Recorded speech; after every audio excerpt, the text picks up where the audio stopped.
Hey everyone! Welcome back to the channel. Today, I'm going to show you how to whip up a delicious, healthy, and super tasty dessert with one secret ingredient: dry fruits.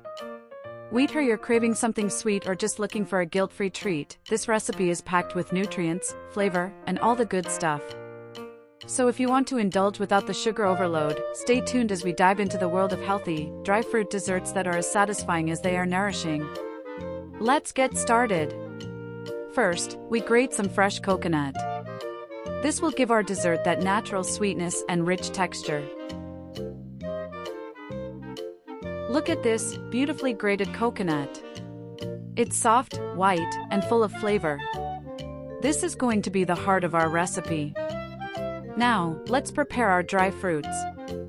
Here we have walnuts, almonds, macana, and cashew nuts, all packed with nutrients and crunch. Dry fruits are not only tasty but also packed with nutrients. Walnuts are full of omega-3 fatty acids, which support brain health and reduce inflammation. Almonds offer protein and fiber, making them great for energy. Cashews provide healthy fats and magnesium, supporting heart health. And macana is rich in antioxidants, helping to reduce stress. These dry fruits bring texture, flavor, and a boost of nutrition, making this dessert both a treat and a wholesome snack. Next, let's get our main ingredients ready: milk powder, suji, semolina, sugar, and grated coconut. We'll take equal quantities of all of them to keep the balance of sweetness and texture just right. Let's mix them together in a bowl. Now, we'll start cooking. Heat a pan on medium flame, and the first step is to add sugar. We'll caramelize it to bring out that deep, rich flavor. Keep stirring gently so the sugar melts evenly and doesn't burn. You want to be patient with this step because if the sugar burns, it'll turn bitter. Stirring slowly helps the sugar dissolve without clumping, and you'll notice it gradually turning into a smooth, golden syrup. This process is key to getting that rich caramel flavor that's going to make our dessert so delicious. See that? The sugar is melting beautifully. It's starting to boil and transform into a golden caramel. Watch closely, the color is key here. That rich amber hue means the caramel is right where we want it, just on the edge of perfection. You'll notice it's starting to thicken up a bit, and that's the sign that it's ready for the next step. This golden color is what will give our dessert its deep, sweet, and rich flavor. Make sure to lower the heat at this stage. This is a really important step.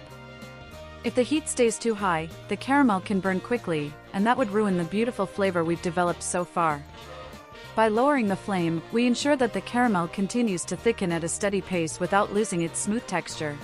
Now, slowly add 1 cup of milk to the caramelized sugar, but before you do that, be sure to turn the flame off. This helps prevent the milk from curdling or splattering. As you pour the milk in, stir continuously, making sure the caramel and milk blend together smoothly. You'll see the mixture become creamy and rich, with that perfect velvety texture starting to form. The smell is already incredible, sweet, warm, and inviting. Now, to give it a lovely color, I'm adding just half a drop of red food color. This tiny bit will go a long way in brightening the mixture, giving our dessert a warm, festive look. Let the mixture cool down for a bit. Meanwhile, let's prepare the base.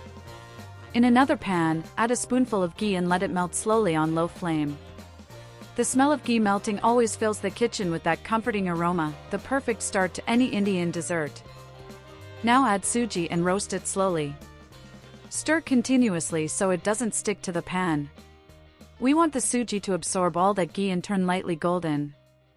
Roasting suji properly is key. It gives our dessert a beautiful texture and adds a lovely nutty taste. As it roasts, you'll notice it starts to turn golden and releases a warm, toasty aroma. This step really enhances the flavor and gives the dessert that perfect, comforting richness. Next, add the grated coconut and mix it well. The coconut brings a natural sweetness and rich texture, which pairs perfectly with the roasted suji. The combination of these two ingredients creates a heavenly blend, with the suji's nutty flavor balancing the coconut's creamy, aromatic taste. Stir them together gently to make sure everything is evenly coated. Keep stirring gently, we want everything to blend perfectly. Now add the chopped dry fruits, cashews, almonds, walnuts, and macana for that rich crunch and natural sweetness. Roast them together for a few minutes so the nuts release their oils and flavor.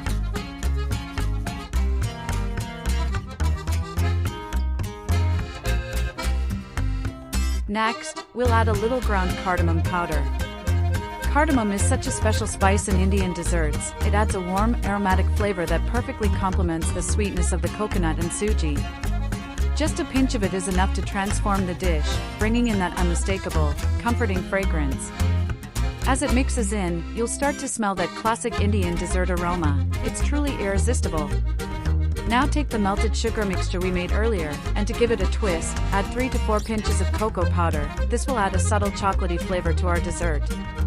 Mix it nicely until everything comes together smoothly and becomes glossy. You'll notice the texture change as the ingredients begin to bind together, turning into a thick, rich mixture. The suji, coconut, and cardamom will blend seamlessly, and as you stir, the mixture will start to shine with that beautiful, velvety finish. This is the stage where all the flavors meld together perfectly, and you can tell by the texture that it's almost ready. Once done, keep it aside for now, we'll use it in a moment. Now, add the milk powder into our suji and coconut mixture. Milk powder is key to giving this dessert its creamy texture and rich flavor. As it blends in, you'll notice the mixture becoming even smoother, with a velvety consistency that's going to make every bite melt in your mouth. This step also helps the dessert set properly later on, ensuring it holds its shape and has that perfect, slightly firm texture when cooled. The milk powder helps balance out the sweetness and adds a subtle creaminess that ties everything together beautifully. Mix well so there are no lumps and everything is evenly combined. Take your time with this step, ensuring the milk powder and suji fully integrate into the mixture. As you stir, the texture should become smooth and uniform, with no chunks left behind. This step is important because it guarantees that every bite of the dessert will have that perfect, creamy consistency. You'll know it's ready when it all comes together beautifully, without any lumps or unevenness. Now it's time to add the melted sugar mixture back into the suji and coconut mixture. Pour it slowly while stirring continuously, making sure it blends in smoothly. As you add the sugar, you'll notice it starts to thicken, transforming the mixture into a rich, creamy texture. The caramelized sugar will bring out that deep, sweet flavor we've been building, and the whole thing will start to come together beautifully.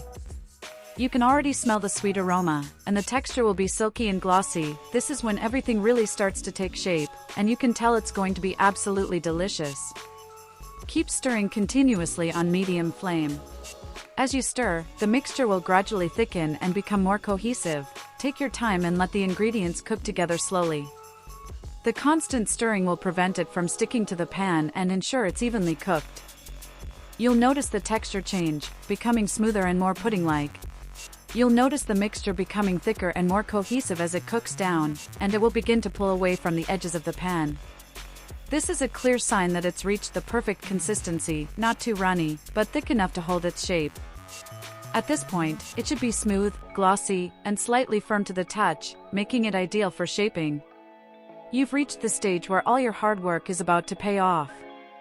Now, grease your palms with a little oil to keep things from sticking. Take small portions of the mixture and shape them into whatever form you prefer. I'm making small round shapes, but you can also shape them into squares or even use molds for fun, creative shapes.